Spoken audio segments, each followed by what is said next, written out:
Hi friends, வணக்கம் and welcome to RK news Tamil Nadu channel. சற்று முன் வெளியான முக்கிய அறிவிப்பு. வார இறுதி நாள் பள்ளி காலாண்டு விடுமுறையை முன்னிட்டு செப்டம்பர் 27, 28, 29 தேதிகளில் சிறப்பு பேருந்துகள் இயக்கம். செய்தியை முழுமையாக கேட்கறதுக்கு முன்னாடி நம்ம சேனலை சப்ஸ்கிரைப் பண்ணலாம். சப்ஸ்கிரைப் பண்ணிக்கோங்க. மறக்காமல் பெல் பட்டனை கிளிக் பண்ணிக்கோங்க. அப்போ தான் நம்மளுடைய அப்டேட்டட் நியூஸ் உங்களுக்கு உடனுக்குடன் வந்து சேரும். வார இறுதி நாள் பள்ளி காலாண்டு விடுமுறையை முன்னிட்டு செப்டம்பர் 27, 28, 29 தேதிகளில் சிறப்பு பேருந்துகள் இயக்கப்படும் என போக்குவரத்து கழகம் அறிவித்துள்ளது.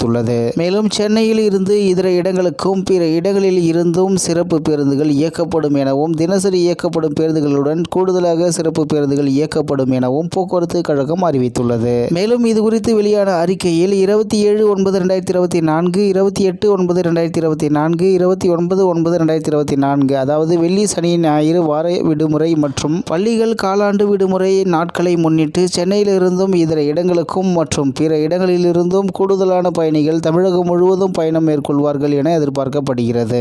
இதனை கருத்தில் கொண்டு தமிழ்நாடு அரசு போக்குவரத்து கழகங்கள் தினசரி இயக்கப்படும் பேருந்துகளுடன் கூடுதலாக சிறப்பு பேருந்துகளை இயக்க திட்டமிடப்பட்டுள்ளது. சென்னை கிளாம்பாக்கத்திலிருந்து திருவண்ணாமலை, திருச்சி, கும்பகோணம், மதுரை, திருநெல்வேலி, நாகர்கோவில், கன்னியாகுமரி, தூத்துக்குடி, கோயம்புத்தூர், சேலம், ஈரோடு, திருப்பூர் ஆகிய இடங்களுக்கு 27ஆம் தேதி அன்று 395 பேருந்துகளும், 28ஆம் தேதி அன்று 345 பேருந்துகளும் இயக்க திட்டமிடப்பட்டுள்ளது. மேலும் சென்னை, கோயம்பேட்டிலிருந்து திருவண்ணாமலை, நாகை, வேளாங்கண்ணி, ஓசூர், பெங்களூரு ஆகிய இடங்களுக்கு 27/9/2024 அதாவது வெள்ளிக்கிழமை அன்று 70 பேருந்துகளும், சனிக்கிழமை 70 பேருந்துகளும் மேற்கூறிய இடங்களிலிருந்தும் இயக்க திட்டமிடப்பட்டுள்ளது. மற்றும் பெங்களூரு, திருப்பூர், ஈரோடு மற்றும் கோயம்புத்தூர் ஆகிய இடங்களிலிருந்தும் பல்வேறு இடங்களுக்கும் 200 சிறப்பு பேருந்துகளும் இயக்க திட்டமிடப்பட்டுள்ளது. இந்நிலையில் இந்த வார இறுதியில் வெள்ளிக்கிழமை அன்று 12,691 பயணிகளும், சனிக்கிழமை 5,186 பயணிகளும் மற்றும் ஞாயிறு அன்று 7,790 பயணிகளும் பயணம் மேற்கொள்ள முன்பதிவு செய்துள்ளனர். இந்த எண்ணிக்கை மேலும் அதிகரிக்க வாய்ப்பு உள்ளதால் தொலைதூர பயணம் மேற்கொள்ள இருக்கும் பயணிகள் கூட்ட நெரிசலை தவிர்க்கும் பொருட்டு தங்களது பயணத்திற்கு www.tnstc.in மற்றும் மொபைல் ஆப் மூலம் முன்பதிவு செய்து பயணிக்க